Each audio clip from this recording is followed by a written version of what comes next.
Assalamualaikum warahmatullahi wabarakatuh.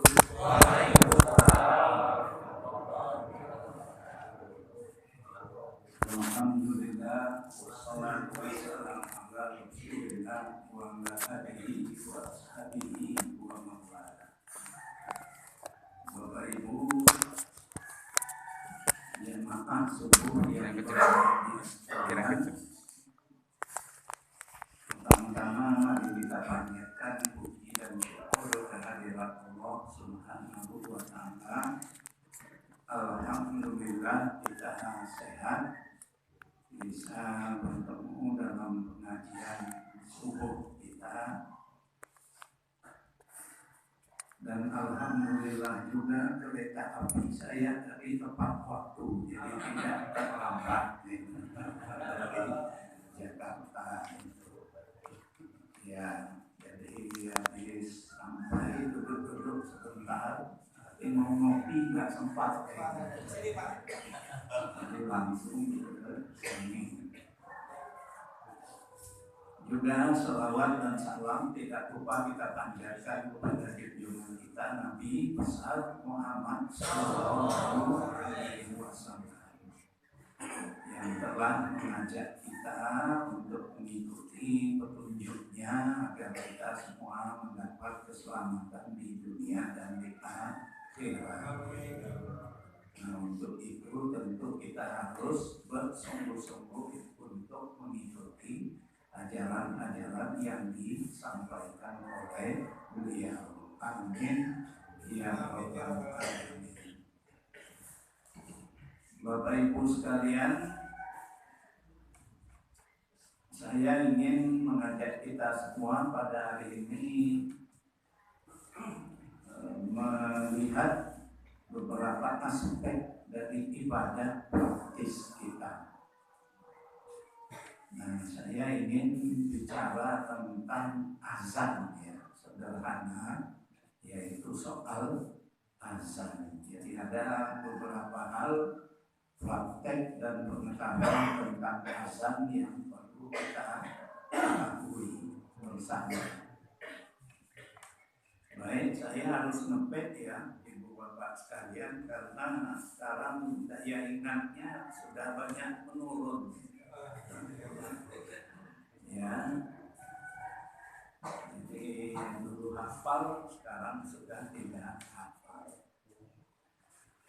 Jadi tadi mengenai azan, ya, kita mulai dari menjelaskan arti kata azan itu apa. Azan itu bahasa Arab. Jadi di dalam Quran sendiri secara harfiah azan itu berarti memberitahukan atau pemberitahuan. Kata berkahnya azan itu kata berkah pemberitahuan. Jadi azan sholat itu artinya pemberitahuan waktu sholat sudah masuk. Nah, itu secara harfiah.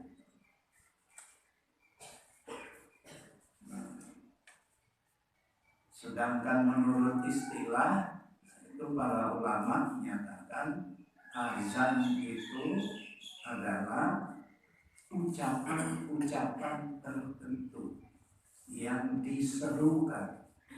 Jadi bukan dibisik-bisik, bukan gitu.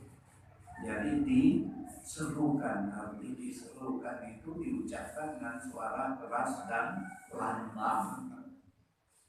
Jadi ucapan-ucapan tertentu yang diserukan sebagai pemberitahuan bahwa waktu sholat wajib sudah masuk. Jadi azan itu pemberitahuan waktu sholat wajib, yaitu sholat 5 waktu, termasuk sholat Jumat.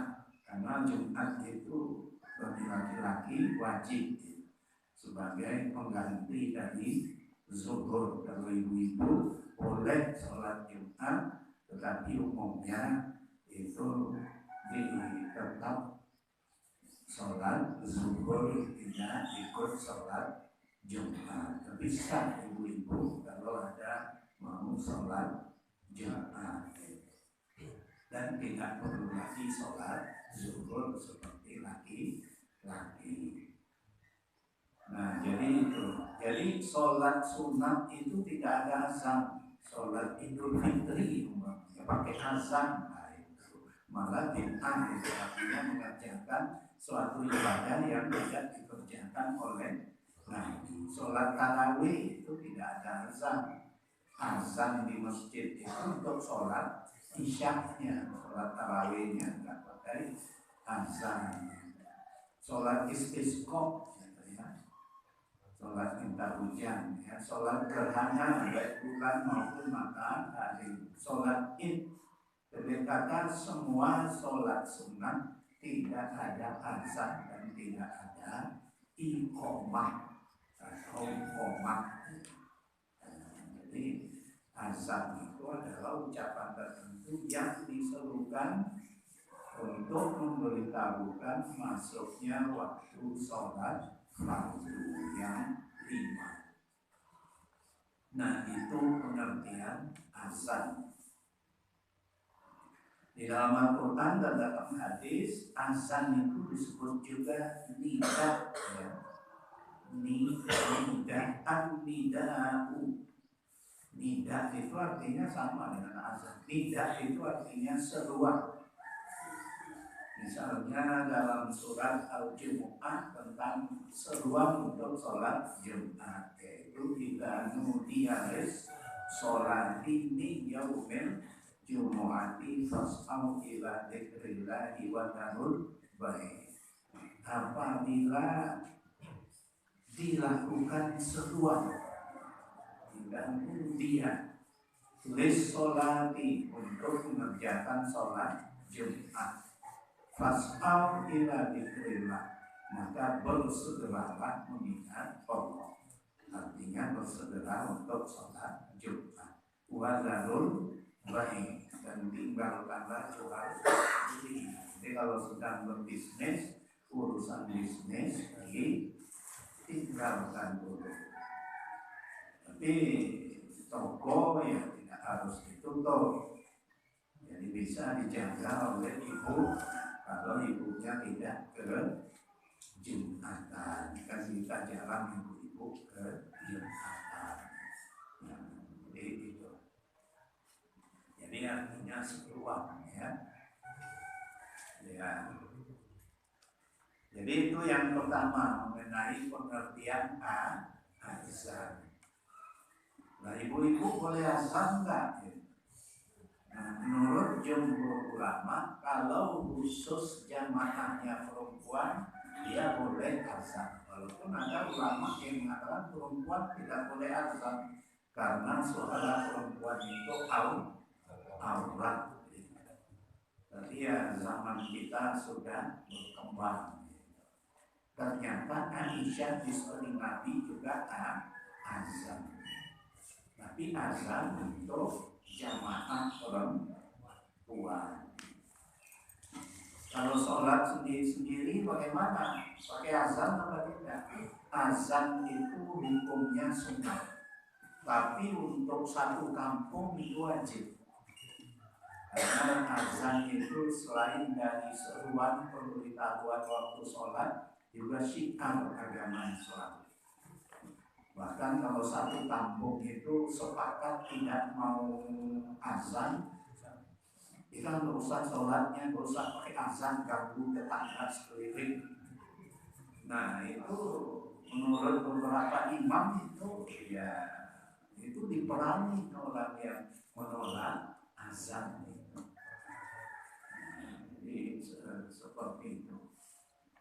Tapi untuk sholat individu ataupun juga berjamaah itu hukumnya sunat. Jadi di satu kampung ya yang penting suaranya itu kedengaran kemana itu, nah itu harus ada azan. Tapi kalau kita sholat di masjid sini, lalu di masjid jauh ya masjid, agak dekat sini. Di sini masjid apa yang tidak besar? Masjid Al-Falah kedengaran ke sini. Jadi kalau di sana azan, di sini tidak pakai azan, terus sebetulnya nggak apa sah sholatnya, karena azan itu bukan wajib, tapi sunat muakkad, sangat dianjurkan. Nabi Muhammad SAW tidak pernah meninggalkan azan, cuma dia tidak sampai pada hukum wajib. Jadi cukup satu azan itu sebetulnya sudah cukup. Cuma tiap masjid puasa, ya memang itu sunat muakkad. Jadi perkara ibadah yang tidak wajib, tapi sangat-sangat dianjurkan dan pahalanya sangat besar untuk melakukan azan. Kalau pakai kaset atau MP3 gimana? Ya nggak ada pahalanya, pahala azannya nggak dapat, sunat muakkadnya tidak dapat, karena azan itu harus dilakukan secara fisik oleh orang langsung, bukan oleh benda. Jadi itu, jadi tidak tidak mendapat pahala azannya itu. Ya, jadi itu ketentuan azan itu. Kalau kita sendiri di rumah, ya kalau mau azan ya silakan, karena hukumnya sunat.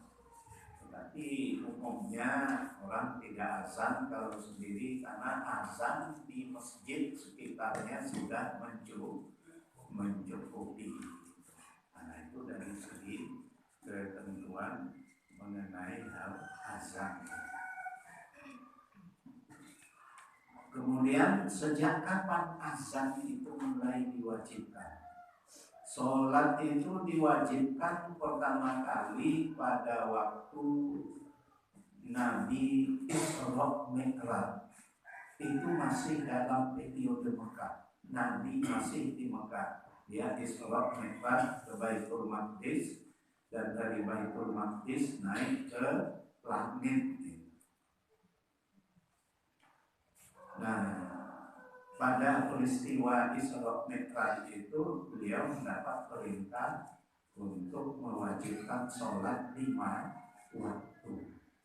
Jadi ketika masih di Mekah, jadi sholat itu ibadah makian, dalam arti perintah melakukannya itu semasa beliau di Mekah, belum pindah ke Madinah. Ketika itu belum disyariatkan azan untuk melakukan sholat 5 waktu. Jadi belum pakai azan sholatnya Nabi di Mekah itu. Jadi langsung sholat begitu. Nah, kapan sholat itu pertama kali diwajibkan? Jadi menurut hadis dari Ibnu Umar, azan itu diwajibkan ketika Nabi pindah ke Madinah.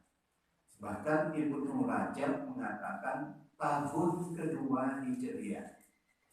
Jadi tahun kedua Hijriah itu memang dikenal sebagai tahun pensyariatan sejumlah ibadah. Puasa itu diwajibkan tahun kedua Hijriah.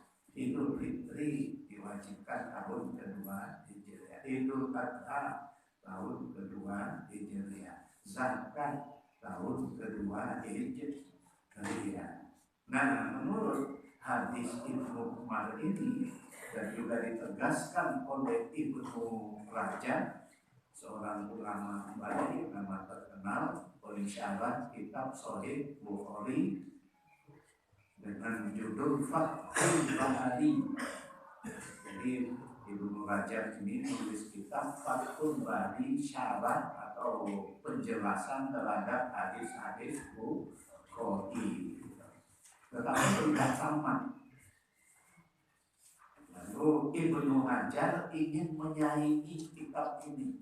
Dia ingin lebih unggul dari Ibnu Rajab, menulis pula kitab dengan judul yang sama, Sahih Bukhari, juga judulnya Fathul Bari. Jadi Fathul Bari itu dua kitab yang berbeda, mensyarah hadis yang sama, yaitu hadis kumpulan hadis riwayat Bukhari.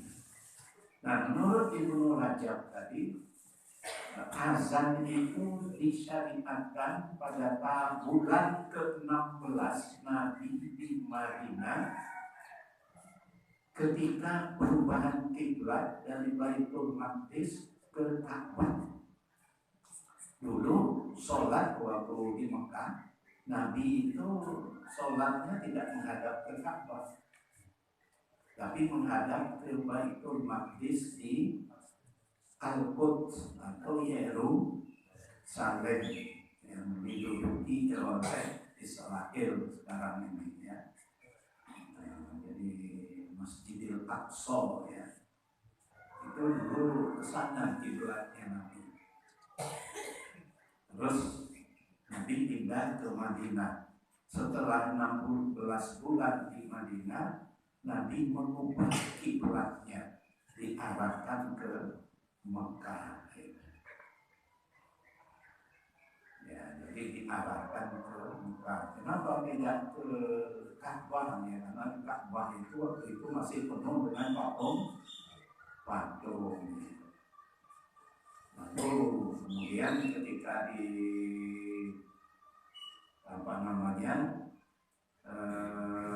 Madinah diarahkan lagi ke Mekah, itu sebagai tanda awal strategi Nabi menyusun strategi untuk menaklukkan Mekah. Walaupun memerlukan waktu yang lama, itu tahun kedua Mekah itu baru dapat ditaklukkan oleh Nabi Muhammad SAW pada tahun ke-7 Hijriah. Jadi perlu waktu cukup lama, tapi dia sudah menyusun strategi. Simbol awal dari strategi beliau itu adalah menghadap ke Ka'bah kalau sholat. Jadi bukan hanya sebagai menentukan arah kiblat, tetapi juga sebagai satu simbol bahwa Ka'bah harus Islamkan. Nah, jadi saat itulah azan itu diwajibkan untuk sholat 5 waktu. Lalu ketika awal datang di Madinah, bagaimana cara memanggil, memberitahukan sholat? Dengan mengucapkan as-sholatu as-sholata jami'atan. Nah, itu mula-mulanya. Jadi as-sholata jami'atan. Lalu dalam pada itu Nabi beserta para sahabatnya terus mencari cara. Kira-kira orang dipanggil untuk sholat itu gimana? Karena masyarakatnya udah meluas. Kalau waktu Nabi pertama datang di Madinah, ya beberapa kelompok orang saja cukup karena sholat jami'ah. Ayo sholat jamaah, kira-kira artinya gitu. Sholat jami'ah itu artinya ayo sholat jamaah gitu. Tapi ini orang sudah luas. Nah, gimana caranya? Lalu Nabi berunding dengan para sahabat. Lalu ada yang mengusulkan pakai lonceng seperti gereja. Nabi tidak setuju. Ini kan masjid, masa sama dengan gereja. Lalu ada pula yang mengusulkan pakai trompet kayak sinagog Yahudi. Yahudi kan pakai trompet. Trompet panjang gitu ya. Terus ditiup, nah bunyi dia. Lalu Nabi juga tidak setuju. Lalu dua orang sahabat, Umar bin Abdul Aziz dan satu orang sahabat lainnya mengusulkan supaya pakai seruan. Nah, pakai seruan. Lalu ditemukanlah formula seruannya itu Allahu Akbar, Allahu Akbar, asyhadu an la ilaha illallah, asyhadu an la ilaha illallah, dan seterusnya seperti yang sekarang kita amalkan. Nah, itulah perkembangan bagaimana syariatan azan tersebut. Jadi dasar hukumnya antara lain hadis Nabi juga yang menyatakan dari Sulaiman, dari Abu Sulaiman Malik bin Huwairis, dia datang kepada Nabi Sallallahu Alaihi Wasallam, anak muda sekitar 20 tahunan umurnya. Jadi mereka itu berjumlah 20-an orang. Jadi di Yaman, dia sudah masuk Islam di Yaman sebelum ketemu Nabi. Sebab di Yaman itu sudah diislamkan di zaman Nabi. Nabi mengutus mengangkat beberapa gubernur di sana, antara lain Mu'az bin Jabal, Ali bin Abi Thalib, ya, itu orang-orang yang pernah menjadi gubernur pertama di Yaman, diangkat oleh Nabi dan sudah diislamkan. Banyak penduduknya masuk Islam. Nah, beberapa pemuda dari Yaman itu pernah mengunjungi Nabi ke Madinah untuk kuliah. Katanya agama Islam itu di bawah Nabi Muhammad, kita coba ke Madinah. Lalu mereka datang ke Madinah, satu rombongan, dan di Madinah mereka tinggal selama 20 hari untuk belajar pokok-pokok agama Islam kepada kemudian mereka pulang kampung. Nah, ketika mau pulang itu mereka pamit kepada Nabi. Nabi, kami ini mau pamit dari 20 hari di sini. Kami sudah kangen dengan famili gitu ya. Nah, lalu ketika mereka pamit itu Nabi berpesan kepada mereka. Jadi hadis pesannya itu panjang. Di antara potongan pesan itu adalah wasallu kama ra'aitumuni usalli wa idza hadaratis sholatu falyu'adzin akbarukum ahadukum, ya, falyu'adzin ahadukum, yang artinya dan sholatlah kamu seperti kamu selama 20 hari ini melihat aku sholat. Itu hadis yang sangat terkenal sekali. Dan apabila waktu sholat masuk, salah seorang kamu hendaklah melakukan azan. Nah, inilah dasar hukum azan. Nah, jadi itu. Ini sampai jam berapa, Pak? 6:04. Oh, 6:04 ya, berarti 1 jam ya. Ya. Baik, jadi itu tadi salah satu hadis menjadi dasar hukum azan. Nah, perlu dijelaskan di sini. Wa idza hadaratis sholatu falyu'adzin lakum ahadukum. Apabila sampai waktu sholat, telah masuk waktu sholat, hendaklah seorang kamu berazan. Ini kan perintah. Perintah itu menunjukkan wajib. Tapi azannya tadi kok nggak wajib, sunnah muakkad. Bagaimana? Ya, para jumhur ulama menafsirkan bahwa perintah di sini tidak disertai dengan sanksi. Jadi kalau tidak disertai sanksi, maka tidak menunjukkan wajib. Itu argumen para ulama. Jadi hendaklah salah seorang kamu melakukan azan bila waktu sholat masuk. Tapi kalau nggak sah sholatnya, nggak ada, Nabi nggak nyatakan kalau nggak azan nggak sah sholatnya. Berarti hukumnya tidak wajib, melainkan sunat muakkad. Kenapa sunat muakkad? Karena Nabi terus-menerus melakukannya, tidak pernah meninggalkannya untuk sholat wajib. Nah, jadi seperti itu. Jadi apabila masuk waktu sholat. Jadi azan itu kapan?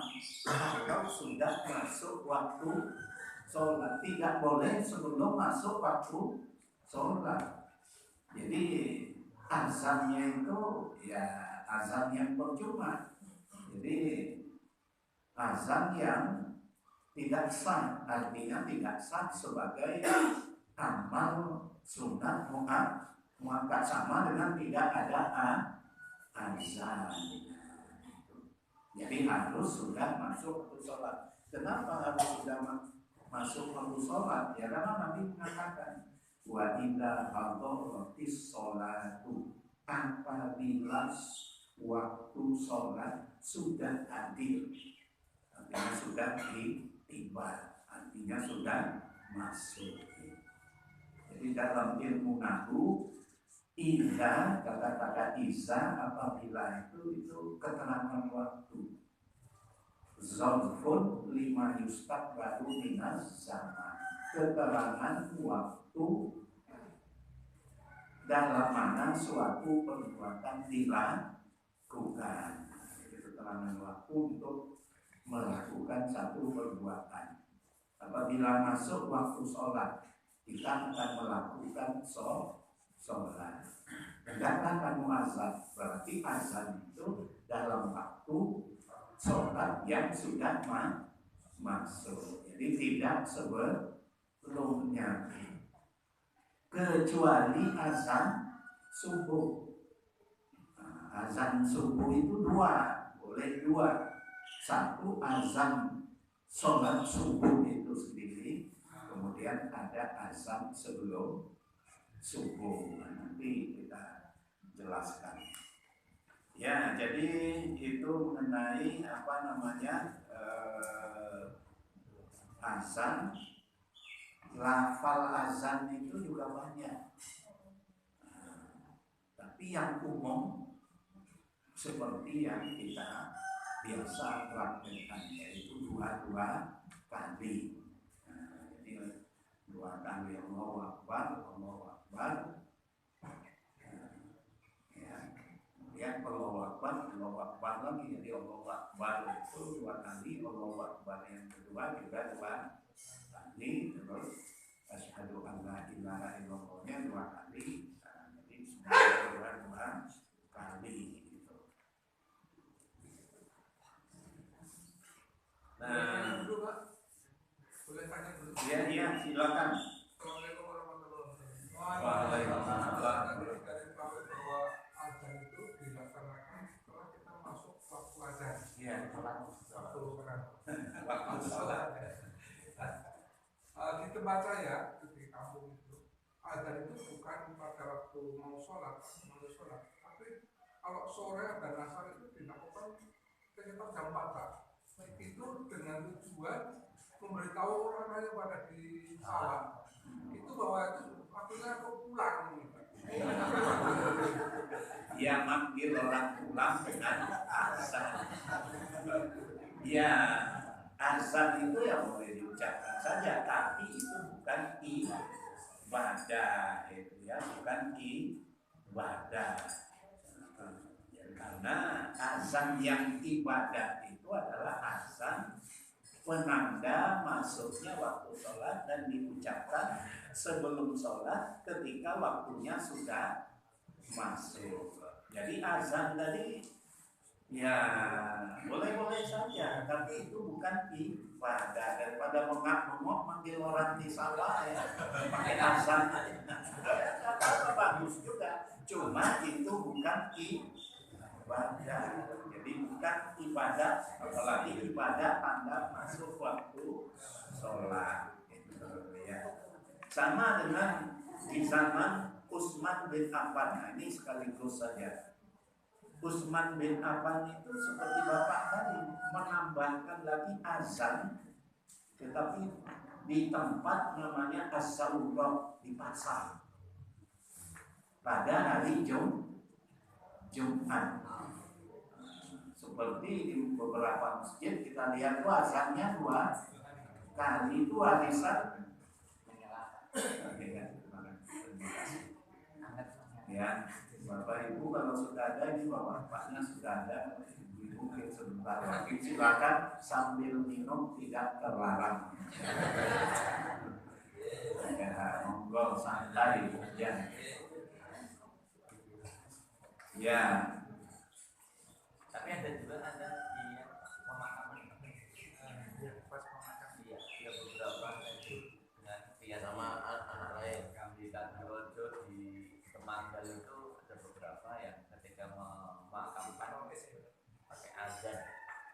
ya tidak ada sunnahnya ya. Termasuk seperti anak lahir tadi. Tapi seperti anak lahir itu ya boleh-boleh saja dilakukan. Ya mungkin kata ahli psikologis itu ada manfaatnya. Yang penting itu bukan ibadah dan kita tidak meniatkannya sebagai ibadah. Jadi bukan ibadah dia itu. Ya itu ahli-ahli psikologi ya mungkin bisa menyelidiki apakah ada pengaruh psikologis ketika anak dilahirkan itu di asal. Itu hanya tradisi.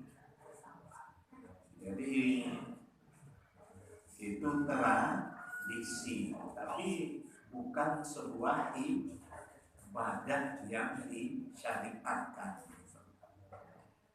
Ya, jadi seperti itu. Saya kembali lagi ke azan Jumat. Azan Jumat itu di beberapa tempat itu dianggap azan pertama itu sebagai bagian dari ibadah itu sendiri. Nah, ini nggak tepat itu. Jadi kasusnya seperti tadi, ketika masyarakat di kota Mekah itu di zaman Utsman itu banyak, mereka kalau azan kan di pasarnya itu ya di sekitar masjid itu mereka masih terus saja berdagang. Lalu untuk manggil tadi Pak, supaya siap-siap, diperintahkanlah oleh Utsman supaya di pasar itu azan. Tapi itu bukan azan ibadah tadi untuk manggil orang tadi. Yang ibadah itu adalah apa namanya di ketika sholat menjelang khatib naik mimbar itu yang azan wajib tadi itu di situ dan itu harus sesudah masuk sholat zuhur karena sholat Jumat itu artinya adalah sholat zuhur. Nah jadi itu tidak ada syariatnya apa azan sebelum azan khatib naik mimbar itu dilakukan oleh Utsman bukan sebagai ibadah tadi untuk mengingatkan orang-orang itu supaya segera stop dulu bisnisnya, segera bersiap-siap untuk ke masjid ya seperti tadi Pak. Jadi supaya orang-orang berhenti bekerja di sawah karena sudah sore kembali pulang mandi siap-siap untuk sholat maghrib. Ya itu hanya sekedar mengingatkan. Tapi itu bukan bagian dari ritual ibadah.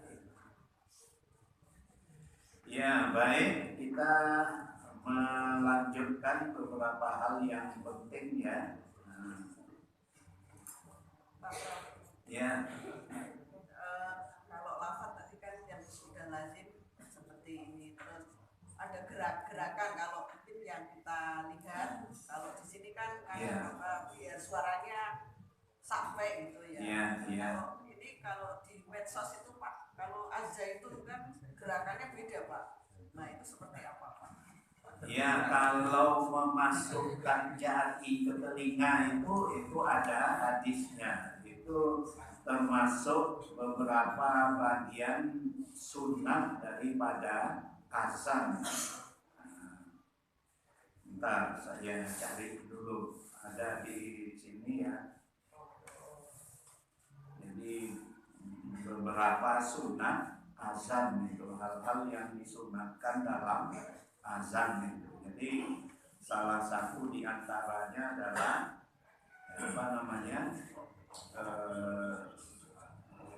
melengok kiri ke kanan, kemudian menutup telinga dengan jari.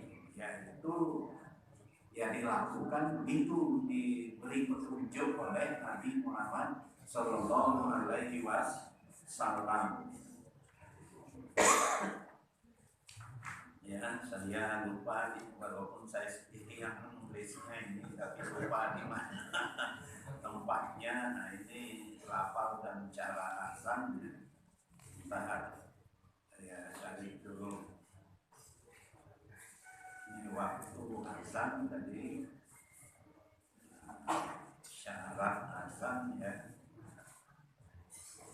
nggak ada ya di sini. Sebetulnya ada itu tempatnya di mana. Jadi di antara sunat azan itu melengkung ke kiri dan ke kanan supaya suaranya itu merata ke seluruh penjuru. Kemudian para muazzin di zaman Rasulullah itu meletakkan jari ke dalam telinga. Ya, jadi itu termasuk dari hal-hal yang disunatkan ketika azan. Ya, jadi itu Bu. Nah, sekarang yang paling penting dari masalah azan itu ada yang disebut taswib. Taswib itu mengucapkan as-sholatu khairun minan naum. Itu bagaimana? Ini yang perlu juga kita pahami. Nah, sebelum kita bahas lebih lanjut, saya ingin menyampaikan terlebih dahulu bahwa di dalam putusan Faqih Muhammadiyah pada tahun 1956 dikatakan taswib itu disunatkan. Itu tahun 56 dibuat putusan Faqih yang menyatakan disunatkan mengucapkan taswib, yaitu as-sholatu khairun minan naum sesudah hayya 'alal falah. Kemudian pada tahun 1989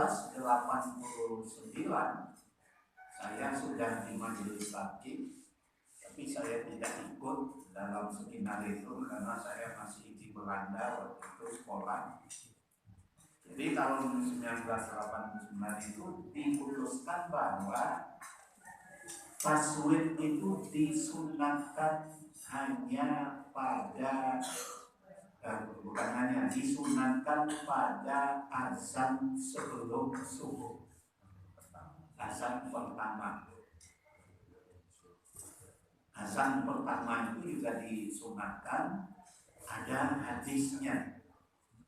Tujuan disunatkannya itu satu, untuk memberitahu orang yang sedang sholat malam bahwa sholat subuh sudah hampir masuk. Oleh karena itu segera berhenti sholat subuhnya. Kalau mau tiduran sebentar silakan tiduran, sehingga ketika sholat subuh itu tidak ngantuk-ngantukan. Jadi dia diberitahu dengan azan supaya stop sholat tahajud. Yang kedua, kalau ada yang tidur itu dibangunkan juga.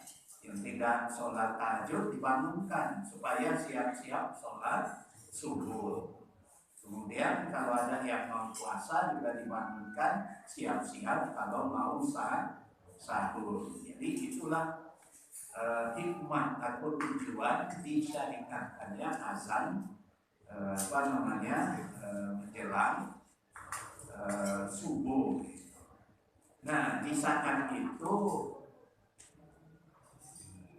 untuk itu diucapkannya tadi as-sholatu khairun minan naum. Tapi kan nggak cocok ini, katanya supaya orang yang sedang sholat supaya berhenti, supaya istirahat sebentar untuk siap-siap sholat subuh, dan ketika subuh itu tidak ngantuk lagi malah as-sholatu khairun minan naum. Sholat itu lebih baik dari tidur. Padahal ya orang ini sedang sholat, kan nggak cocok itu, nggak pas ya. Nah, nanti kita lihat sebelum sampai situ kita lihat.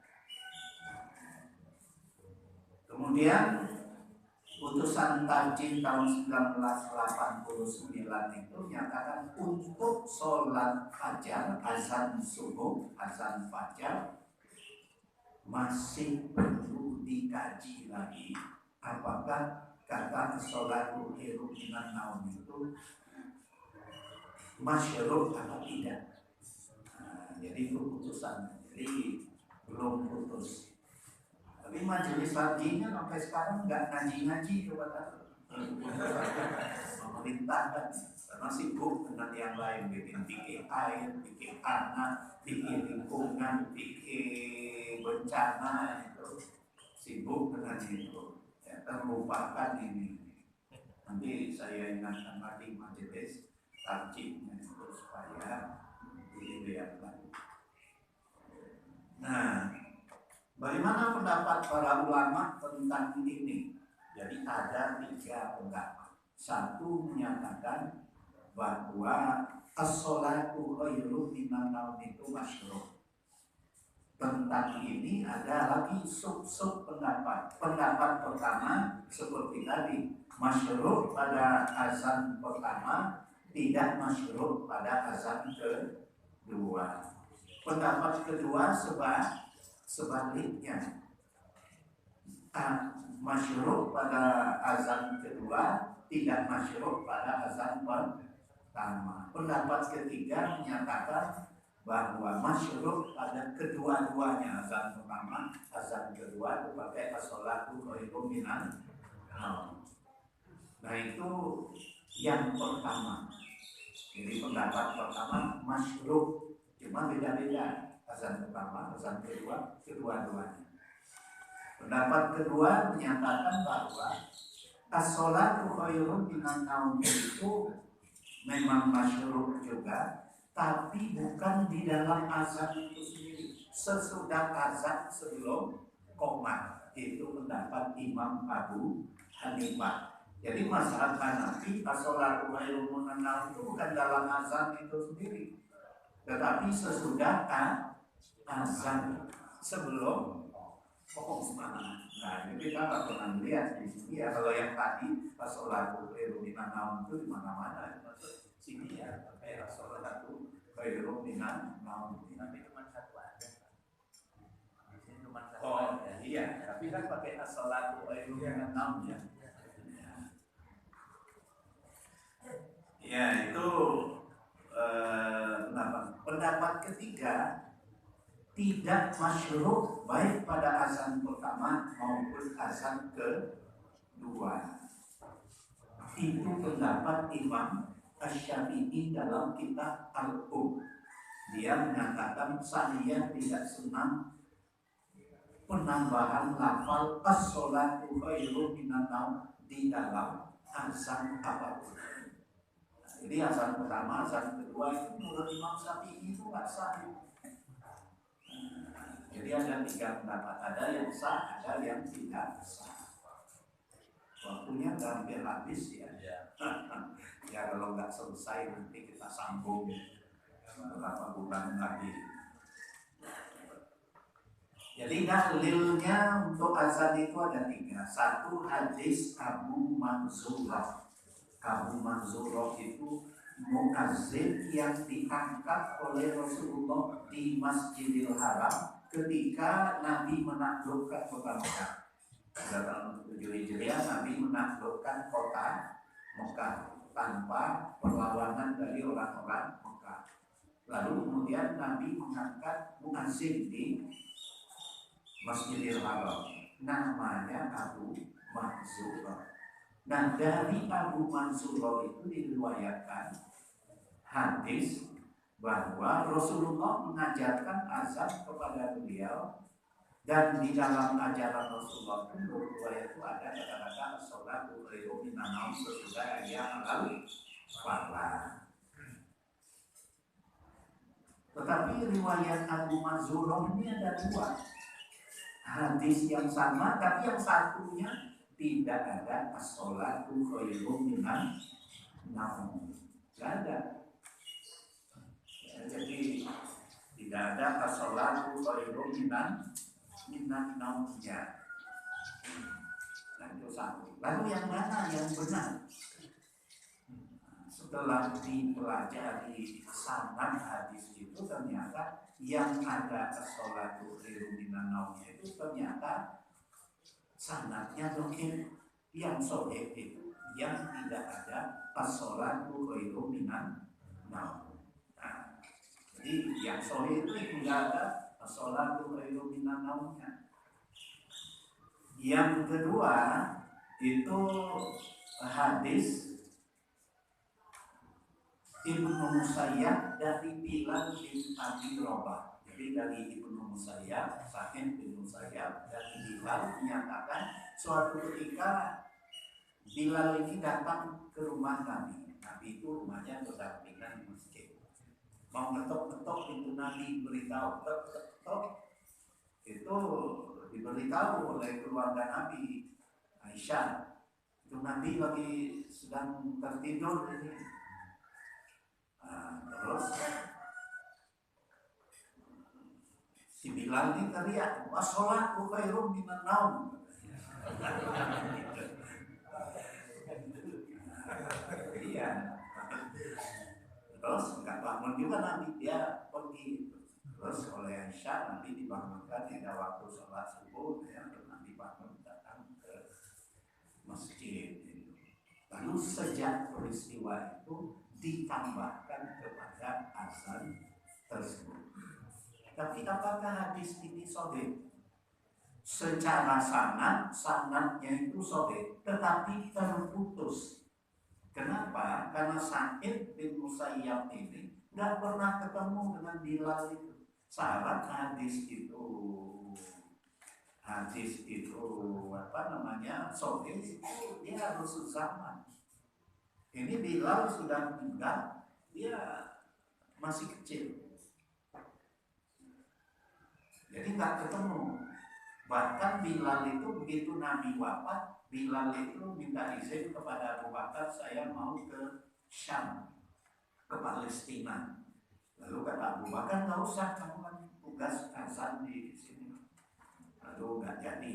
Terus 2 tahun kemudian Abu Bakar meninggal, digantikan oleh Umar. Izin lagi dia kepada Umar. Umar pulang-pulang keberatan, tapi dia mendesak terus. Akhirnya diizinkan oleh Umar untuk pindah ke Palestina.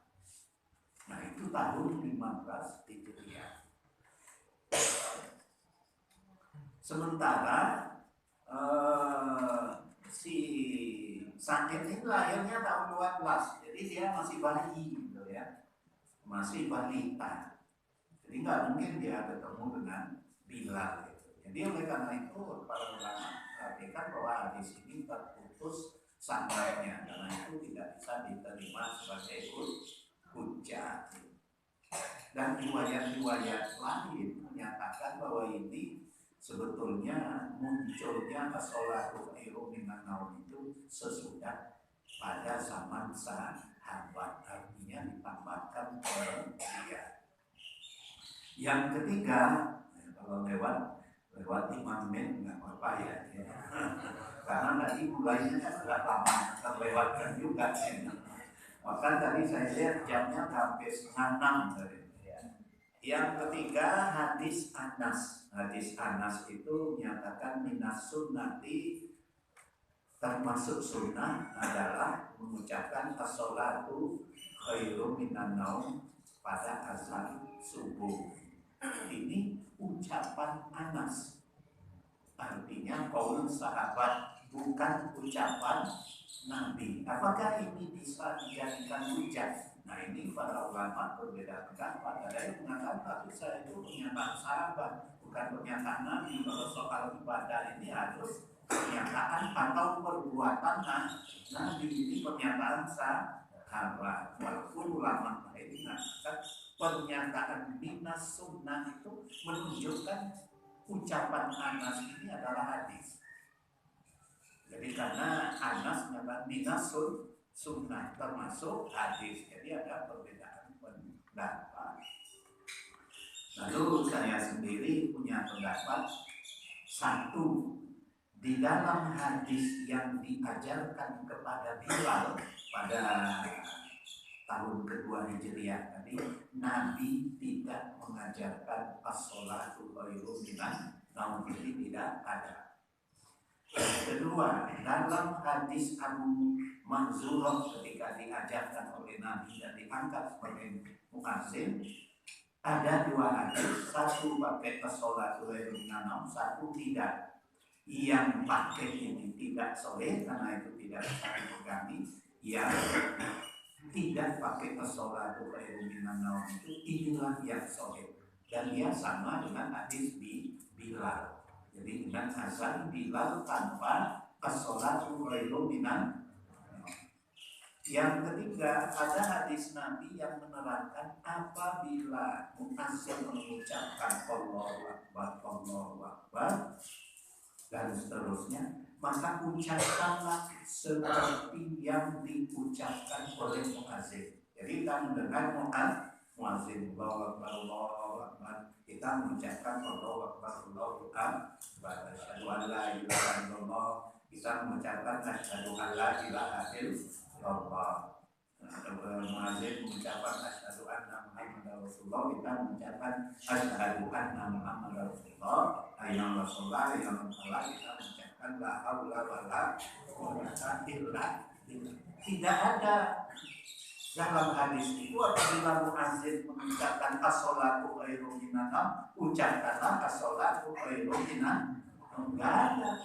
Dan berarti dalam hadis-hadis Nabi yang sahih as-sholatu khairum minan naum itu tidak ada. Jadi saya secara pribadi berpendapat as-sholatu khairum minan naum itu adalah satu bentuk praktek yang muncul secara sosiologis di kemudian hari.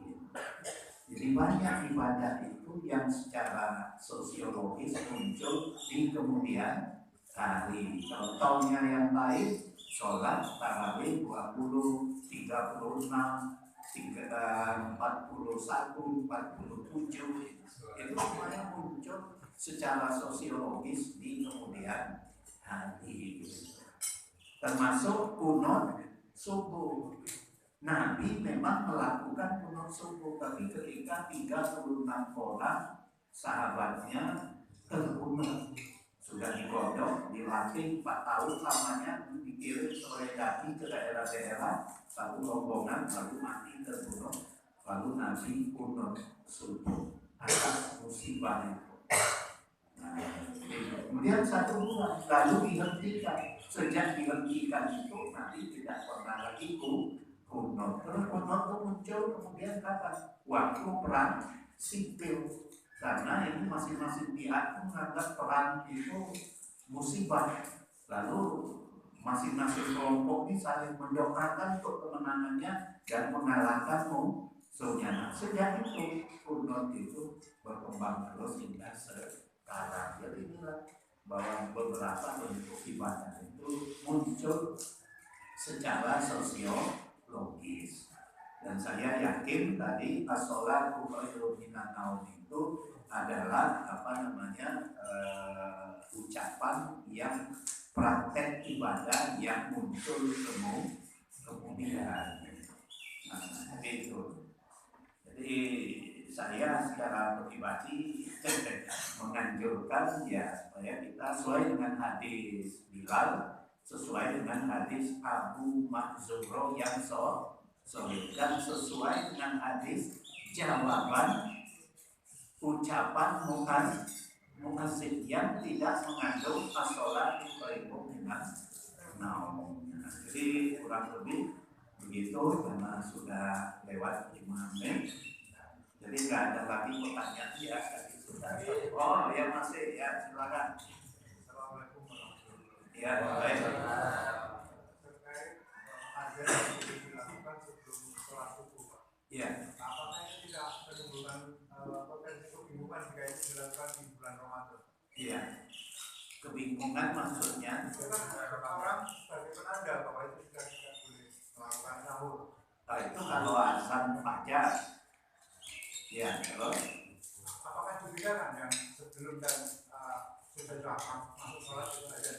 Oh iya, kalau yang sebelum masuk waktu subuh itu gunanya 3. Mengingatkan orang yang sedang tahajud agar segera mengakhiri dan istirahat tidur-tiduran supaya waktu sholat subuh dia akan kembali tidak ngantuk-ngantukan. Yang kedua ya supaya orang yang puasa itu segera untuk bersahur. Kemudian orang yang sedang tidur tidak sholat tahajud segera bangun supaya bersiap untuk sholat subuh. Nah, jadi itu 3 itu kegunaannya, dan itu wajibnya ya sore riwayat Bukhari dan Muslim. Tapi itu bukan hal yang wajib. Nah, jadi seperti itu. Cukup ya, Bapak lagi Pak. Banyak ya, singkat-singkat. Ada Pak, silakan. Ini dulu Bapak. Kalau kita rombongan sholat tetapi tidak dapat di awal waktu kan di awal waktu sudah selesai. Sekarang kita kalau berlalu juga dalam waktu kan biasanya kita ada yang masuk di koma. Apakah memang di koma itu biasa? Maksudnya gimana? Ini sudah selesai jamaahnya di sini, kemudian datang lagi beberapa orang sudah tidak sebagian jamaah. Kemudian jamaah itu pakai iqamah. Oh iya, iqamah itu ya disunatkan. Ya. Kalau tidak membatalkan sholat. Bahkan azan iqamah tan sholat tanpa azan iqamah itu tidak membatalkan sholat. Karena dia bukan bagian rukun atau syarat dari sholat. Jadi hukumnya cuma sunat mengamalkan. Ya tadi Bapak tentang syariat pelaksanaan sholat. ya. Ini kan ada yang azan, kemudian ada juga yang pakai alat, entah itu beduk, entah itu kentongan, Ya. dan lainnya. Ya. Kemudian yang berikutnya kaitannya dengan as-sholatu khairun minan naum tadi, ini kan sudah umum ya. Ya. Bagaimana kalau itu masih tetap dilaksanakan, apakah itu merupakan bid'ah dan sebagainya. Kemudian yang berikutnya pada saat pelaksanaan sholat Jumat sudah datang azan, kemudian jamaah datang, apakah itu lebih baik kita dengarkan dulu azan atau kita melaksanakan sunnah atau yaitu atau kita langsung aja sholat saja nggak apa-apa? Bagaimana menurut ajaran Rasulullah? Terima kasih. Ya, baik. Jadi yang pertama tadi apa Pak? Lupa lagi saya.